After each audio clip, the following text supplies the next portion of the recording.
Dia cerita ni cerita benar. Cerita ni cerita benar. Yang berlaku pada saya sendiri. Satu hari saya pergi ke satu rumah orang tua. Saya dapat bantuan daripada seorang sahabat ni minta saya sampaikan bantuan ni kepada orang miskin. Jadi saya pun belilah kain pelekat, beli roti, beli macam-macam lah saya beli. Saya pun pergilah rumah orang tua. Tak payah sebutlah rumah orang tua di mana.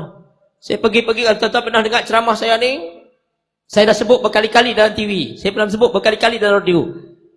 Saya pergi ke rumah orang tua ni, tuan-tuan elok, saya berhenti saja kereta. Tiba-tiba orang tua berlari daripada dalam asrama orang tua. Dia kata apa? Anak aku datang seronoknya, anak aku datang. Saya tak kenal dia siapa. Dia main-main, dia peluk saya, dia cium saya. Nak, kenapa tinggal mak dekat sini nak? Mak nak balik. Mak rindu dekat rumah ni. Saya waktu tu, ya Allah, makcik, saya pegang, saya tengok muka dia. Saya perhati hang tak mengaku aku mak hang noh. Ya Tuhan. Saya boleh bayangkan perasaan dia waktu tu, dia rindu kepada anak dia. Saya pun berlakon depan dia, saya kata, mak, maafkan saya mak ya. Saya pegang tangan dia, saya pergi bawa dia duduk atas kursi tu. Saya pun ambil roti, saya suap dekat mulut dia. Tuan-tuan, cuba bayangkan waktu saat itu, hati ibu yang rindu kepada anak ini, bila kita ambil roti, kita suap dekat mulut dia, apa perasaan dia? Apa perasaan tuan-tuan? Waktu saat tu, saya suap-suap, saya tengok air mata dia meleleh. Dia pegang tangan saya. Dia pegang tangan saya. Subhanallah. Waktu saat saya suap, tuan-tuan, saya rasa bagaimana perasaan rindunya dia kepada anak dia. Bila saya nak balik, tuan-tuan, dia pegang kaki saya. Nak, jangan tinggal mak nak. Mak nak balik. Mak nak balik.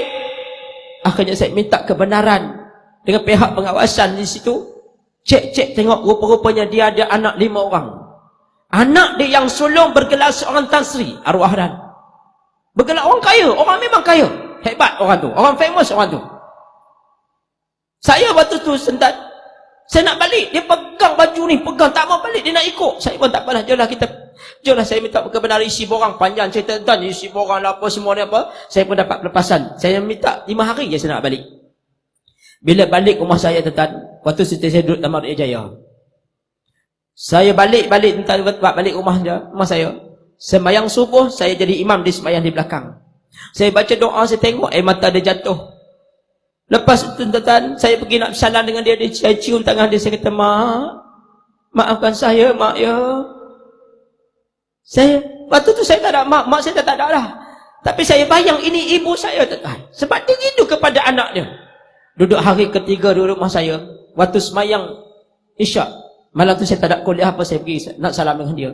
Bila saya nak pergi salam dengan dia pun, ambil kain tudung dia, dia lapik tangan dia, dia salam. Saya kata, mak, kenapa mak lapik tangan? 2 hari dah mak tak lapik tangan dengan saya, kenapa hari ni mak lapik tangan? Dia kata, Ustaz, kau bukan anak saya, Ustaznya. Subhanallah. Tak bayangkan waktu saat itu tiba-tiba dia sebut nama saya Ustaz. Saya kata, mak, kenapa mak panggil saya Ustaz? Saya anak mak. Bukan. Kalau anak saya, dia tak akan buat macam tu. Kalau anak saya, dia tak akan jadi imam saya. Kalau anak saya, dia tak akan suap makanan kepada mulut saya. Tak bayangkan seorang ibu ni, tiba-tiba saya pun pegang dia, saya peluk dia, saya menangis. Saya kata apa? Mak, walaupun mak bukan mak saya, tapi hari ni saya anggap mak sebagai ibu saya.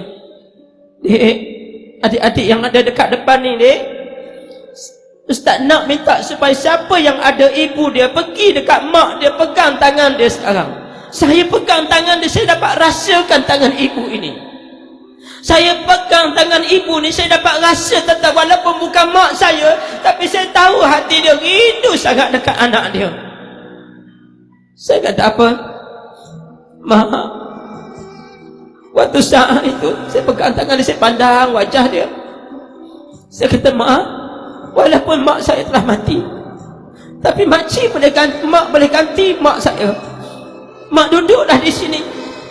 Waktu saat makan, saya suapkan nasi dekat mulut dia. Tiba-tiba dia muntah balik. Dia muntah balik makanan daripada mulut dia. Saya tanya, kenapa mak? Saya tengok air muka dia tiba-tiba pucat. Saya angkat dia, panggil ambulans, hantar ke hospital. Waktu saat duduk di hospital, tuan-tuan, saya ambil tak kepala dia, tarik bos saya. Dia pegang tangan saya, dia kata apa? Ustaz, kalau saya mati, tolong jangan beritahu kepada anak saya seorang pun. Kalau anak saya tahu saya mati, jangan beritahu di mana kubur saya. Kalau dia tahu kubur saya di mana, jangan izinkan dia pegang batu nisan. Saya pegang dia. Saya kata, apa mak, jangan cakap macam tu. Isteri saya menangis dekat sebelah, anak saya menangis dekat sebelah, pegang dia, menangis. Kami pegang tangan dia. Mak, kenapa mak cakap macam tu? Jangan. Dia giling kepala. Rupa-rupanya itulah saat di penghujung hayat dia di dunia. Akhirnya dia pun meninggal di atas riba saya di hospital. Dia meninggal di atas pelukan saya. Saya doakan Makcik Hajah Khadijah ini mudah-mudahan rohnya bersama dengan salafus salih. Saya sangat ibu saya. Adik-adik, mak kita dek, mak kita dek, kita semua yang ada mak di sini, tolonglah taat kepada mak. Jangan derhakakan kat dia. Jangan tinggal dia di rumah orang tua.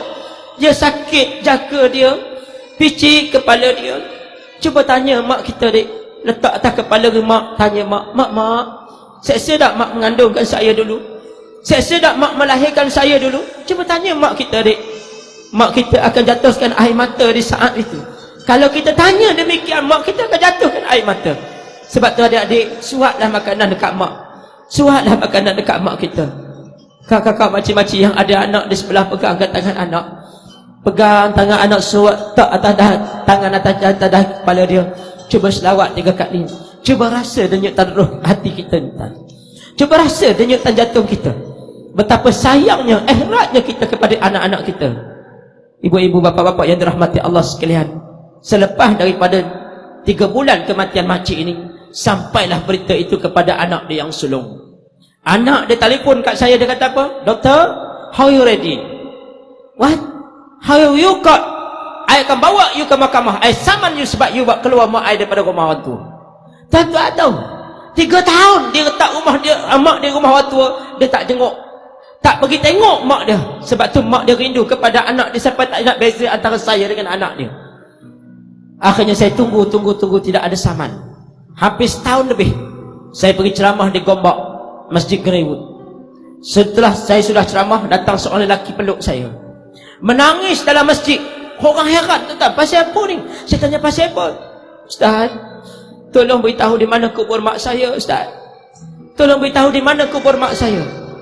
Saya kata, kenapa? Kenapa hari ni baru tanya kubur mak kamu?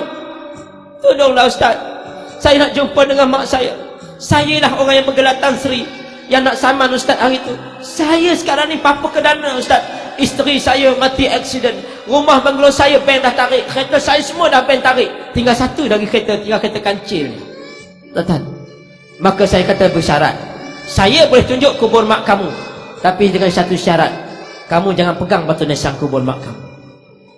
Sampai saja di tempat kubur mak dia, tak sempat saya nak turun daripada kereta, dia turun dulu. Saya tengok tuan-tuan, tangan dia jatuh. Dia tersungkuk di atas tangan dia tarik. Ibu, ibu. Saya tengok tuan-tuan, mula-mula dengan tangan yang elok, tiba-tiba tangan jadi hitam. Dengan mula-mula, akhirnya mulut dia jadi herak. Herak, mulut dia tarik sebelah. Subhanallah, waktu tu tuan-tuan saya nak bayang. Tiba-tiba tuan-tuan, saya angkat dia, tak sampai, tak jauh mana lah. Yang angkat tu bersama dengan tuan imam masjid. Seorang imam masjid di Sungai Petani. Angkat-angkat tuan-tuan, tak sampai dekat kubur mak dia, tiba-tiba dia menghembuskan nafas terakhir di atas, berhampiran kubur ibu dia. Tuan-tuan, Allah bayar cash anak yang derhaka kepada ibu dan ayah. Sebab tu kita kena hormat ibu dan ayah. Hormati ibu dan ayah. Sebab tu kita selalu dengar dalam nasyid kita, jangan, jangan, jangan andaikan menjadi anak yang derhaka pada ibu bapa, balasan di dunia dah banyak terjadi, berbagai derita yang datang menimpa. Dah banyak dah tuan-tuan. Mudah-mudahan jadilah iktibar dengan cerita. Mudah-mudahan ambillah pengajaran insya-Allah.